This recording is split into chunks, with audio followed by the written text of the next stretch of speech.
There was a monster in the room. Its shape was equine, but its mouth was full of thin, needle-like teeth that jutted out in uncomfortable angles that didn't allow it to close its mouth.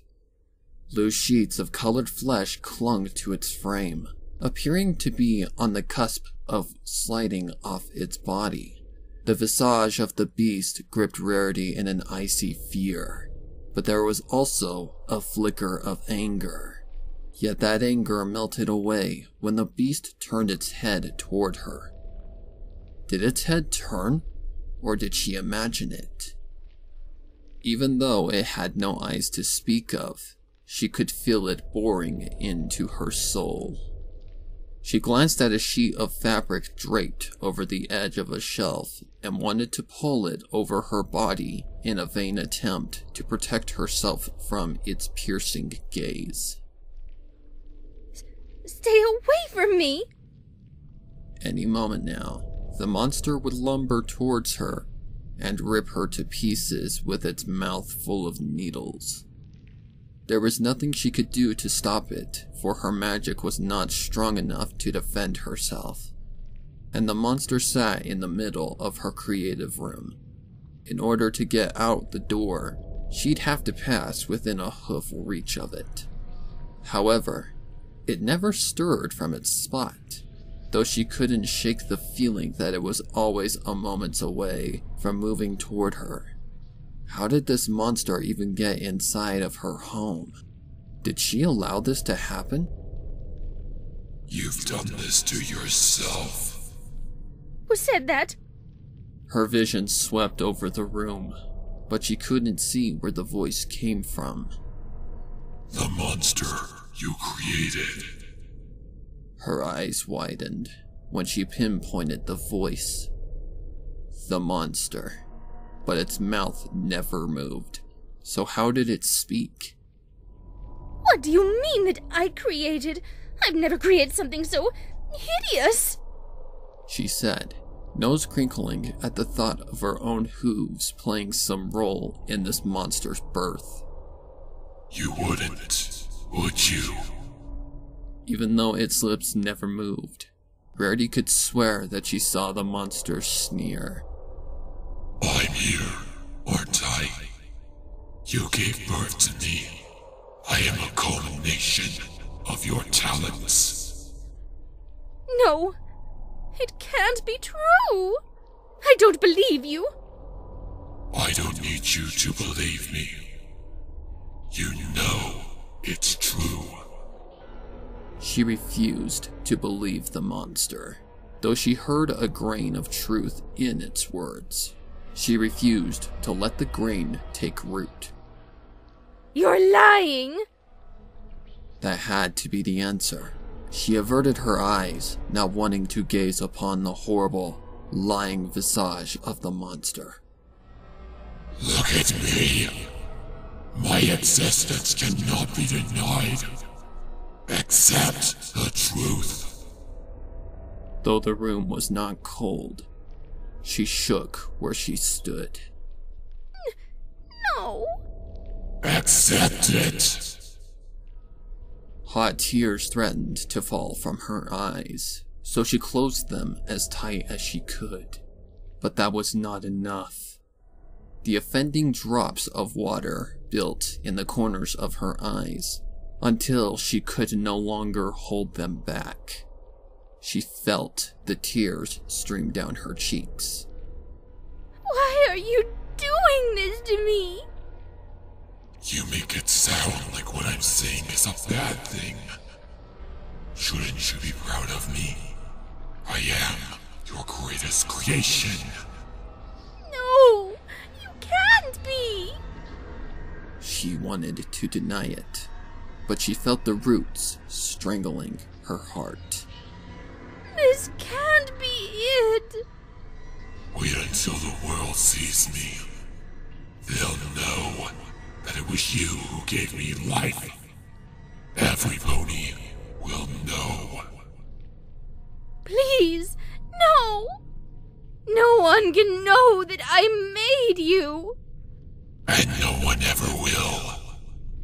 The monster's words were so simply delivered that it sounded like the monster had spoken about a pleasant spring day, but the words made Rarity feel a winter's chill.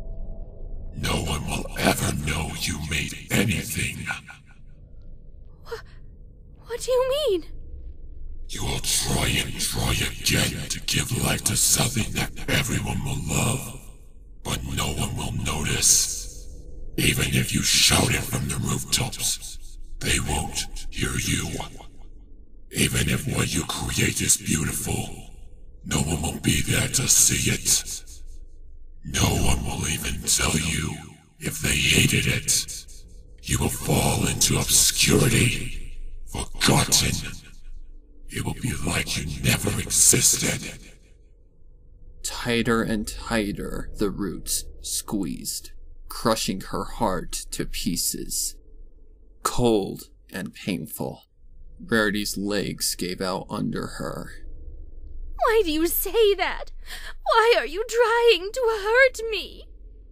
This can't be right. Can't it? Look behind you. You have all the proof you need. When Rarity turned around, she saw the once beautiful creatures she had made before the monster as nothing more than carcasses. It was only now that she noticed their putrid smell. Her stomach churned. The sight of her beloved creations lying in such a disgraceful pile made a hot anger swell within her. But then that anger gave way to a dull ache in the remnants of her heart. I hate you. No, you don't. That is why I exist. There is love inside of me. Love that you placed there, whether you meant it or not. And it's because of this love that I'm telling you the truth. Why must you be so cruel to me? The truth was never meant to be kind. Would you rather I let you falsely believe that you have a chance at creating a creature that is loved and desired by all? That hope is a much crueler fate than anything I could ever say to you. Was the monster right? Was there no hope of her giving life to something that would be so desired by ponies? There had to be a chance. There just had to be. Maybe if I just try again, surely Do you hear the desperation in your own voice? It sounds like you don't even believe your own words. But I've never wanted anything more than this. She said, looking at all the images of the beautiful creations that hung on her walls. Creations that inspired her not just to create things of equal value, but to give life to things of even greater beauty. Ever since she saw the crowd's reactions to her creations during the talent show when she was a little filly, she dreamed of making ponies smile because of something she gave life to. Was this just naive of her to believe that she could make a living off this dream? The longer she stared at the images, the further away they appeared to be. She couldn't touch the images even if she wanted to. There were so many other ponies like her. Ponies with dreams and talents that rivaled and perhaps even surpassed her own. What made her so special as compared to them? What made her think she deserved to stand out in a crowd? Rarity lowered her head, closing her eyes, cutting herself from the dream that once inspired her, but now only tormented her. Yes, that's right. Give up on this ridiculous dream of yours. It will only cause you pain. You will never be happy. You will never be fulfilled. You will only be disappointed. Better to feel all this pain now than wait until later. But I've tried so hard. I have so many rejection letters that I've stopped counting them when they come in the mail. My parents don't even know about the letters. How can I tell them that I've thought about making it out on my own because no one wants to sell my dresses? There's a little boutique that recently went on sale just outside of town that would be perfect for what I need. It needs work, but I have some bits saved up, and I think it could really be something someday. Tell me, how is a nobody supposed to create something out of nothing? I don't know anymore. Rarity? Rarity, are you home? A high-pitched voice came from somewhere in the house. No. Why was Sweetie Belle home early? Rarity could not let her little sister know about this. Sweetie Belle can't see you. Why not share your creation with her? Why not share your failure? She can't see me like this. Rarity, is that you? She heard Sweetie Belle's voice grow louder as she approached her room.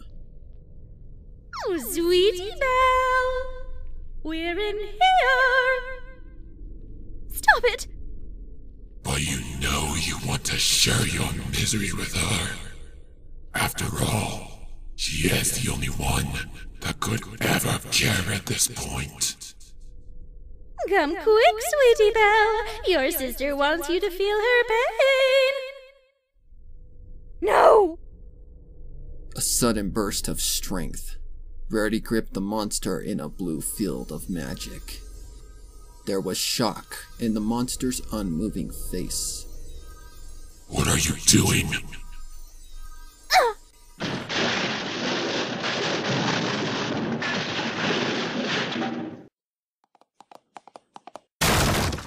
Rarity, are you okay? I heard a loud crash in your voice and thought that... She glanced around the room. What happened in here? Why are your dresses in the corner? Those ratty things. I was just going to throw them out. Throw them out? Are you crazy? Sweetie Belle took a step toward the dresses. Don't walk near that thing! Sweetie Belle stopped. There was a puzzled look on her face when she glanced at the monster. It's just a mannequin. Rarity blinked a few times, not believing her sister's words. But she was right. Where the monster used to be was only a simple mannequin. Where did the monster go? Or had it always been as such? Her steps were slow when she approached the mannequin, fearing that its innocent appearance was just a disguise to lure her into a false sense of security before transforming back into its monstrous form. Yet when she removed the spools from atop the mannequin, it never turned back. Its flesh was nothing more than the failed dress she had been working on all afternoon before she went to check on the mail, while its teeth were only the needles she haphazardly shoved into the mannequin's muzzle when she had given up on the dress after reading her latest rejection letter. Just a mannequin? Rarity whispered to herself, even though she did not quite believe it, even if it was true. Sweetie Belle ran her right hoof through the dress pile. They're so pretty. How can you want to get rid of these? They're not good enough. Not good enough? Look at this one. There's nothing to see. Rarity, are you okay? She saw the concern etched on Sweetie Belle's face, and knowing that she was the cause of her sister's worry made her eyes water. I'm fine. Why don't you go play in the yard? Not until you tell me what's bothering you. Share your pain. No, she didn't want to burden her sister with her problems. I'm fine. Honestly. Rarity offered her sister a small smile, meant to reassure her, but as her lips turned up, she felt how disingenuous the smile was. No, you're not. That did it. As soon as her sister touched her, she felt the tears rush down her cheeks. I just can't do it anymore. Can't do what? all of this? Olive, wait a second. Are you talking about your dresses? Rarity nodded. But you're the best dressmaker in all of Equestria. Why would you say that? Her sister sparked a small flicker of joy inside of her ruined heart. But it didn't last. Sorrow came back like a wave crashing on the shoreline of a beach, snuffing the flicker out, turning it to smoke. Because of this! She didn't even have to look at her latest letter to know that it sat in the center of her desk. She levitated it over to herself and dropped it on the floor. What's this? Sweetie Belle picked up the letter and started reading. They don't know what they're talking about.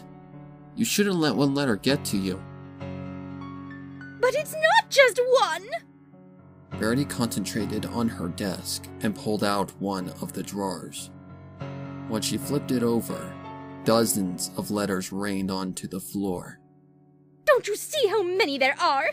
They can't all be wrong, can they? Maybe they see something wrong with me that I can't see. There's nothing wrong with you, though. Sweetie Belle glanced back at the pile of dresses. Ah, give me a second. I'll be right back. Okay. Rarity sniffed and wiped her nose on the back of her right hoof. Goodness, she had to look terrible. As terrible as your dresses. Why couldn't the monster leave her alone? It had won. She now knew that she had no discernible talent to speak of. The monster should be celebrating its victory and leaving her to wallow in self-loathing.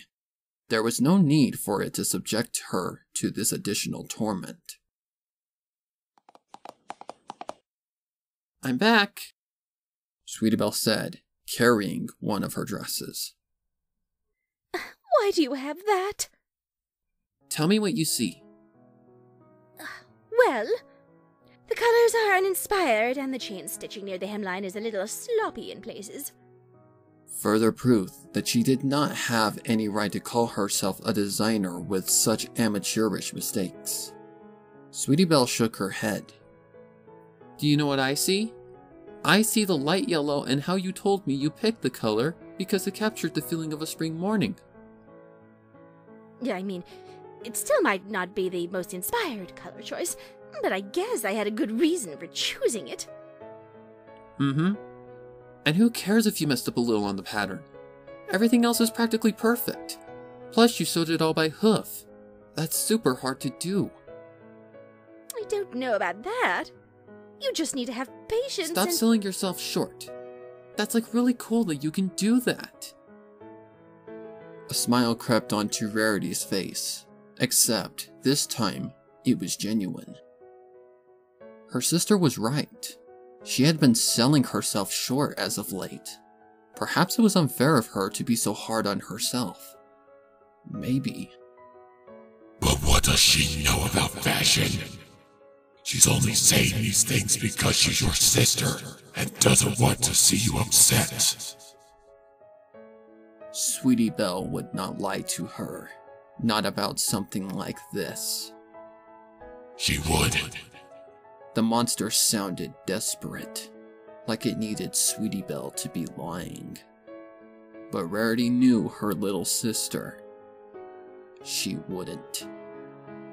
The monster hissed in pain. Did this mean that she should try submitting her designs again? You will fail. Rarity, I believe in you. Now, can you just believe in yourself? Sweetie Belle embraced her, a warmth built within Rarity that she felt her heart mend. Tears gently rolled off of her face, but these tears felt different. They were happy. She returned her sister's hug with interest, and in this moment, she knew there would be no more submissions. She would buy that boutique. She would make it on her own. She would listen to her sister and believe in herself. She felt the monster's presence, but it was weak. It will never work. Enough was enough, and just like that, she could feel the monster start to fade. Oh, you have silenced me this time, but I will always be with you. Yet, even as it faded to nothing, she felt the monster's horrible smile to the last second. Thank you. For what? For believing in me when I couldn't believe in myself. There was never a monster in the room. The monster lived inside of her the whole time. However, now it was dormant, waiting for its moment to strike back. Yet as long as she believed in herself, she knew that she could stand up to the monster should it arise once more. And if for some reason she couldn't handle the darkness inside of her alone, she knew that she could rely on her sister to help her find the light again.